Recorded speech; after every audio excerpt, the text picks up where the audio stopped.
নৈহাটিতে এতক্ষণ প্রচণ্ড কালবৈশাখী, প্রচণ্ড ঝড় বৃষ্টি, বিদ্যুৎ চমকাচ্ছে, ঘন ঘন বাজ পড়ছে। আমি আর টেনশন ধরে রাখতে পারলাম না। ছাদে এসেছি এই গ্রিন নেটটা দেখতে। এই হচ্ছে ছাদের এখন অবস্থা। জল থই থই করছে পুরো, তার মানে হচ্ছে এখানটা কিছু জমেছে, সেই জন্য জলটা পুরো পাস হয়ে বেরোয়নি। এই দেখো, এইটাই পরিষ্কার করতে এলাম রাত দুপুরে। এই হচ্ছে অবস্থা। বাহ, এই তো আছে। আমি এটা নিয়েই ভয় পাচ্ছিলাম যে উড়ে না কারোর বাড়িতে চলে যায়। নৈহাটিতে বঙ্কিম পাঠাগারের অপোজিটে মিনতি অ্যাপার্টমেন্ট, ওদের ছাদে প্যান্ডেল করে অনুষ্ঠান হচ্ছিল, ছিঁড়ে উড়ে চলে গেছে। কেউ অবশ্য হতাহত হয়নি, কিন্তু হয়েছে ঘটনা। বিশাল জোরে হয়েছে ঝড় বৃষ্টি। কি খবর? হচ্ছে কেমন হবে কালকে? কে বললাম রাত্রিরে যাতে ভুলভাল স্বপ্ন না আসে, একটু হনুমান চালিসা শুনে তারপরে শুস।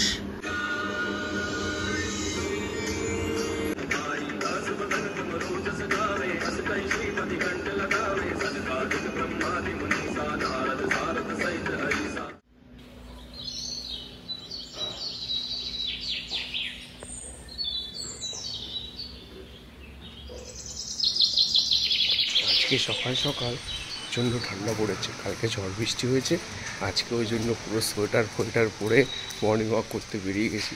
কালকে হঠাৎ এই ঝড় বৃষ্টি এমন হলো পুরো কালবৈশাখীর মতো। আমাদের এলাকায় প্রচুর ঝড়, পুরো একদম আম গাছের ডাল ফাল সব ভেঙে গেছে। এত ঝড় হয়েছে, কাল রাত থেকে টিভি টাটা স্কাই আসছে না, নেট আসছে না, সব কিছু গন্ডগোল হয়ে গেছে ঝড়ে। Select the proper AV mode on your TV and then power on your box.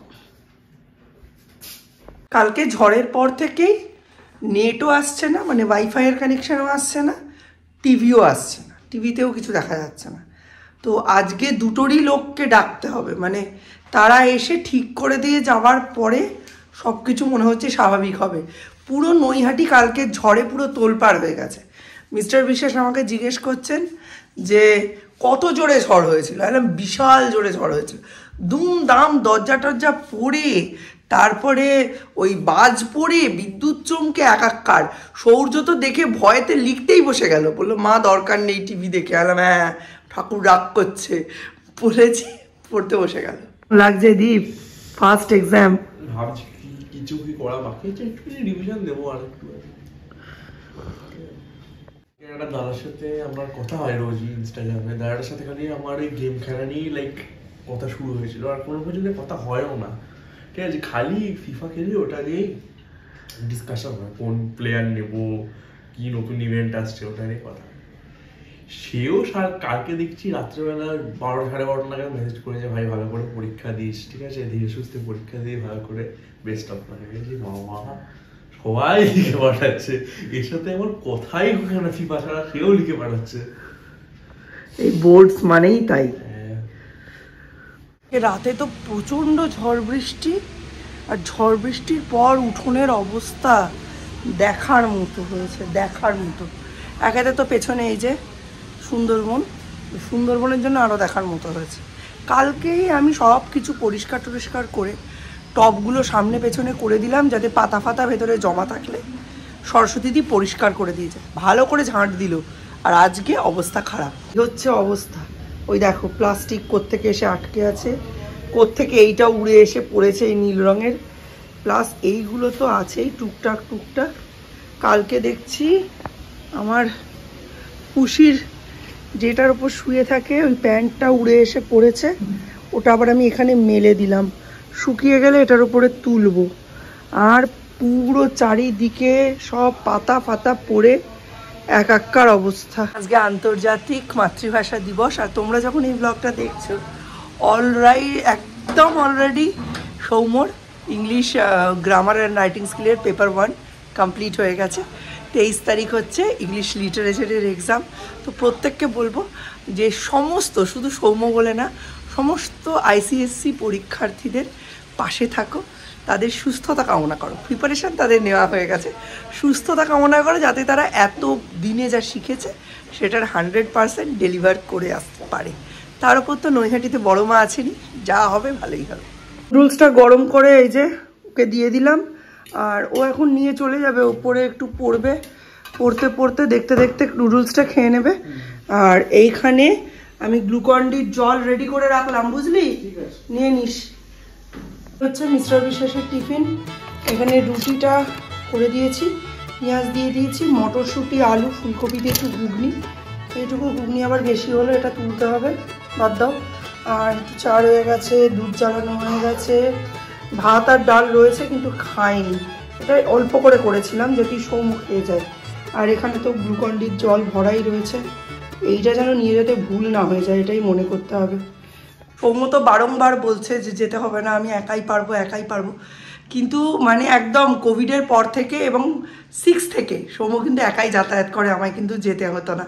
তো সেই কারণে আমি ঠিক করলাম বোর্ডসটা একটু বিশেষ সময়, এই সময় নার্ভের ওপরেও প্রেশার থাকে, তো দিয়ে আমি আসবো যাতে একটু আলোচনা করা যায়, ওর একটু প্রেশারটা কম থাকে। আর ভাই থাকলে ওর এমনি প্রেশারটা কম থাকবে, একটু গল্প টল্প করতে করতে নিয়ে যাবো যাতে প্রেশারটা কম থাকে।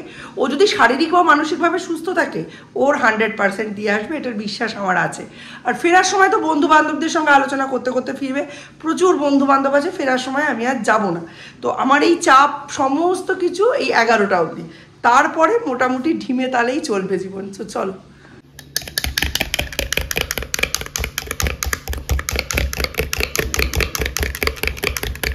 কুকীর্তি ঘটানোর চেষ্টা করবে না সৌর্য।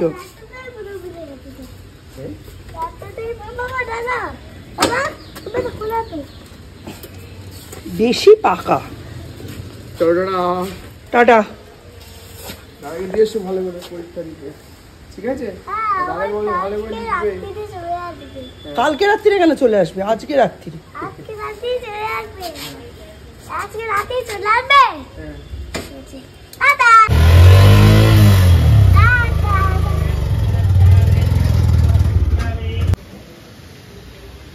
দুগ্গা দুগ্গা করে দাও, দুগ্গা দুগ্গা। সূর্য কোমরে এদের পেছনে হাত দিয়ে ব্যস্ত মানুষের মতো হাঁটাচলা করছে। আমরা সবাই রেডি, খালি সৌম্য নামলেই আমরা বেরিয়ে যাব। চলো, রেডি হয়ে যাও তব চটপট। আমি সৌম্য সূর্য তিনজনেই বেরিয়ে গেছি, এখন 5:05। আর মোটামুটি সৌম্যদের ঢোকা হচ্ছে 10:30টায়, তবে তার আগে দেখতে হবে কোন রুমে সিট পড়েছে এক্সেট্রা। চলো দেখি। প্রিপারেশন করেছো তার মধ্যেই আসবে, চিন্তা করার কারণ নেই।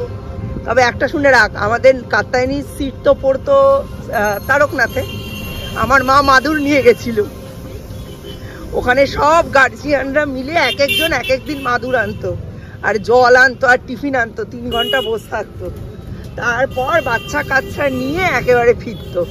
আর ফেরার সময় 1 রাউন্ড ওরাল এক্সামিনেশন হতো, তারপর বাড়ি এসে রিটেন হতো, বুঝেছিস?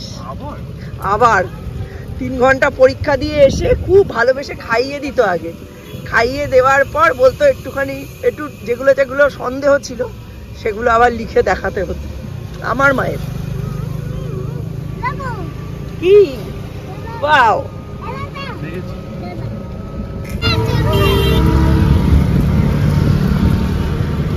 ও মালগাড়ি, মালগাড়ি। গেটটা মোটামুটি ওপেন করে দাঁড়িয়ে আছি। শুনবি তো কি বলছি, দাদা গেছে, ভয় পায়, ভুটান উত্তেজনা। প্রিন্সিপাল ম্যাম বলে গেলেন যে বেল পড়ে গেলে তোমরা লিভ করে যাও। নয়না বেরোলো, কাউকে আসতে দেখলেই আমার ছোটটা ভয় পেয়ে যাচ্ছে। নিজের সময় এত টেনশন হয়েছিল? আমার নিজের পরীক্ষার সময় টেনশন হয়নি, আজকে তালা দিতে কি চাবি পড়ে যাচ্ছে। আমি রাত্রি থেকে 2বার পটিতে গেছি, আমার সবারই তাই, সবারই সেম অবস্থা। আজকে আসবো না, আরেকজনও এসেছে, কিন্তু সে ভয়েতে গাল চটকানোর জন্য না লুকিয়ে পড়ছে। ঢুকিয়ে দিয়েছি, এবার আমরা ফিরছি। এখনো অবধি স্কুল গেট বন্ধ হয়নি, যেহেতু আইসিএসসির হোম সেন্টার, ওই কারণে কি হচ্ছে এখনো অবধি টুকটুক টুকটুক করে প্রচুর বাচ্চা কাচ্চা ঢুকছে। এখন 10:45 বেজে গেছে। এরপর দেরি করলে প্রেয়ার তো সূর্য আজকে এমনিও পাবে না, এরপর দেরি হলে স্কুলেও অনেক লেট হয়ে যাবে। তো আমরা বেরিয়ে যাচ্ছি। ফেরার সময় অনেক বন্ধু বান্ধবী থাকবে, তো সকলের সঙ্গেই দেখা টাকা করে ওরা আলোচনা করতে করতে ফিরবে, সেই সব ব্যাপার স্যাপার থাকে। আচ্ছা, সবাই ভালোবাসে বলেই তো তোমায় চটকায়, বলো। হয়ে গেছে, চলো সূর্যকে ঢুকিয়ে দিয়েছি, এবার ঝটপট বাড়ি। আচ্ছা, আমার ব্যাগের মধ্যে কি চাবিটা নাকি দ্বীপের পকেটেই রয়ে গেল? তাহলে তো আবার আমি ঢুকতে পারবো না। এস ব্লগ ফ্যামিলির পক্ষ থেকে সকল আইসিএসসি পরীক্ষার্থীদের অনেক অনেক শুভেচ্ছা, অনেক অনেক শুভকামনা। সকলে ভালো থেকো, সুস্থ থেকো, প্যানিক করো না, শুভ শুভ বলো, শুভ শুভ ভাবো, তাহলেই ভালো হবে। ভগবানের উপর বিশ্বাস রাখো, যা পড়েছ তার মধ্যে থেকেই আসবে।